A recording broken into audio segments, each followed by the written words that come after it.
operar en áreas rurales, tal como lo considera el Departamento de Estado de los Estados Unidos, a sugerir y limitar, comillas, el objetivo viable tanto para el gobierno colombiano como estadounidense a la contención en lugar de la eliminación.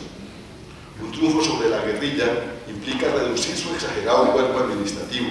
que es el más codiciado, pues los cargos administrativos son la clave del ascenso en la jerarquía militar por ser el lugar donde se establecen las redes políticas.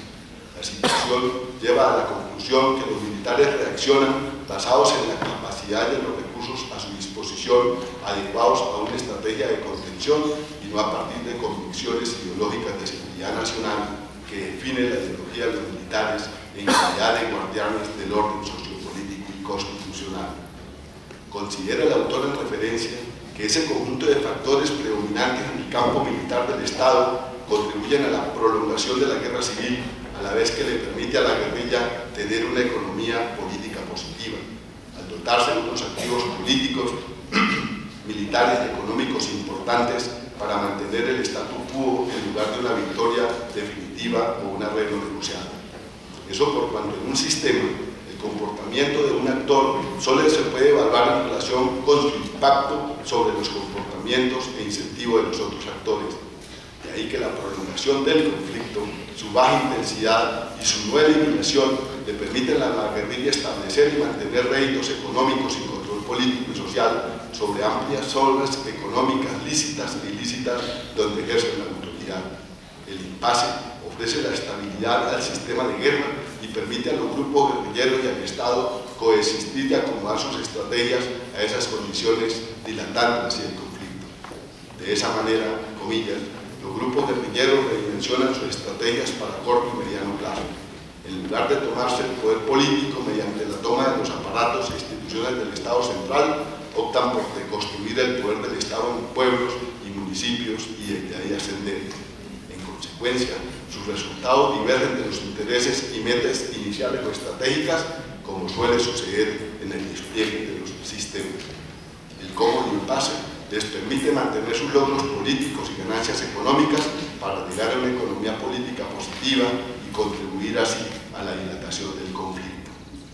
A esa condición de resolución de impasse se enfrenta la política de seguridad del presidente Uribe, sine qua non para consolidar el nuevo régimen político.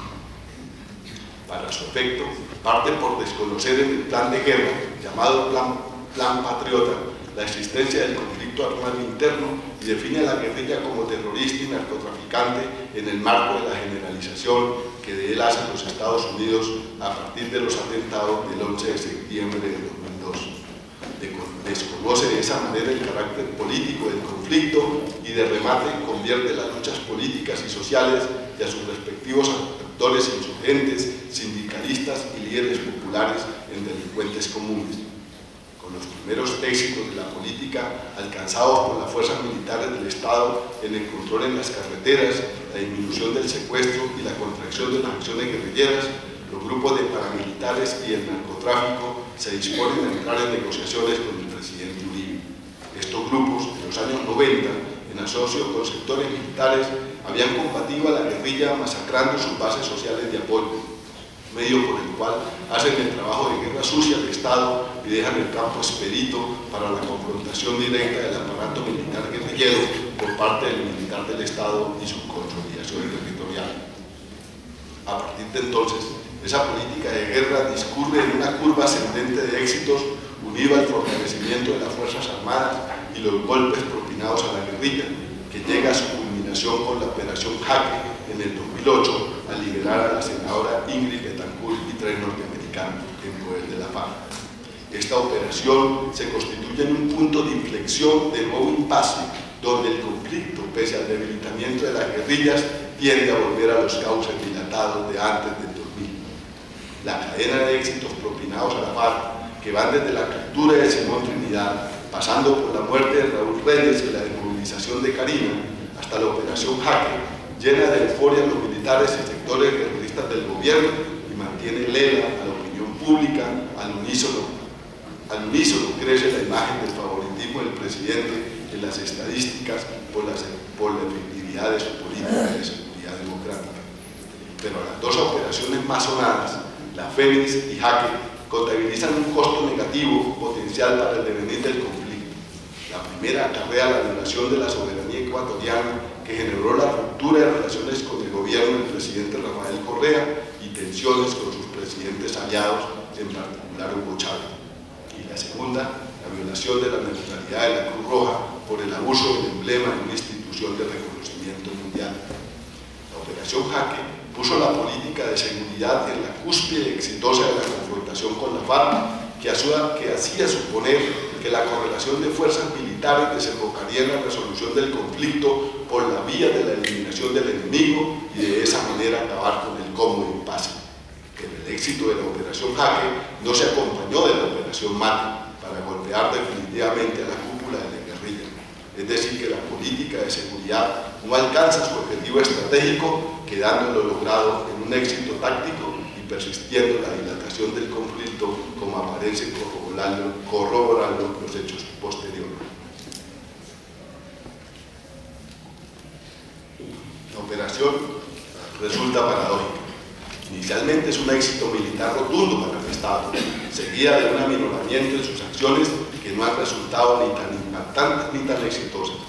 Eso hace que los medios de comunicación y la opinión pública entren en un estado de indiferencia y se ocupen de otros menesteres, como los falsos positivos que comprometen a las fuerzas militares, la crisis económica mundial y su repercusión en la economía interna, los negocios de los hijos del presidente, la pandemia H1N1 y la chuzada de los teléfonos de los opositores del gobierno y las cortes, entre otros. Para la FARC, la operación les representa inicialmente una derrota que les descongestiona curiosamente las tropas, que no podían combatir por estar ocupadas en cuidar a los rehenes, a la vez les permite la dislocación de esas fuerzas que dificultan al enemigo su detección y aniquilamiento,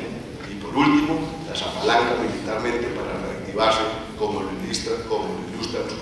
recientes acciones. La explicación de esa paradoja parece estar en el hecho de que la joya de la corona, el objeto del pulso militar entre el gobierno y la FARC, se concentró en las personas de Ingrid Betancourt y los tres estadounidenses que habían comprometido a fondo los servicios secretos, técnicos y de apoyo financiero del Estado norteamericano y de solidaridad por parte del gobierno de Francia. Una vez en las liberaciones, estos gobiernos se desentendieron del asunto. De suyo se comprende que los otros rehenes no son su problema ni prioridad en el conflicto, como tampoco lo son para los demás liberados, lo que indudablemente incide en los altibajos que muestra desde entonces los éxitos militares de la política de seguridad del presidente Uribe. En el mediano y largo plazo, esas operaciones que aparecen en la coyuntura como exitosas resultan en el mediano o largo plazo unos pírricos triunfos o, como afirma Samuelson, de la economía mundial. Nuestra geopolítica de éxitos temporales son seguidos por derrotas peores.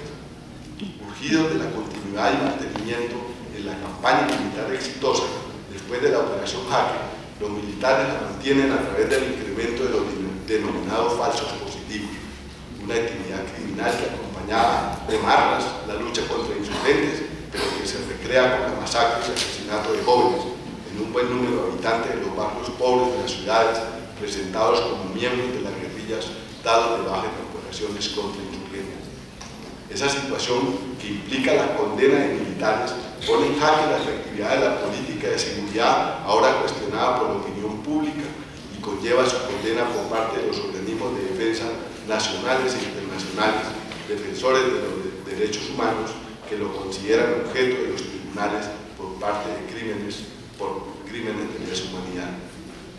Pero igualmente empieza a pesar en el ambiente y bolsillo de los colombianos los costos tosudos que implican estos triunfos, como la exigente condición económica para seguirla sosteniendo, agravada por el ambiente que se vive de pronunciada recesión y desempleo producto de la crisis económica generalizada. De perogrullo se sabe que el resultado de la guerra no solo resiste y se determina por el tamaño y la efectividad de los ejércitos combatientes, sino por la capacidad de mantener el costo de la misma. Para sostener el conflicto, Colombia le ha destinado desde el gobierno de la seguridad democrática el 4.% del PIB, dato que resulta inquietante si lo comparamos con todos los países de la Unión Europea que hacen parte de la OTAN, cuyo gasto militar llega en casos extremos al 2% de su PIB. De de ese porcentaje se dedica a la lucha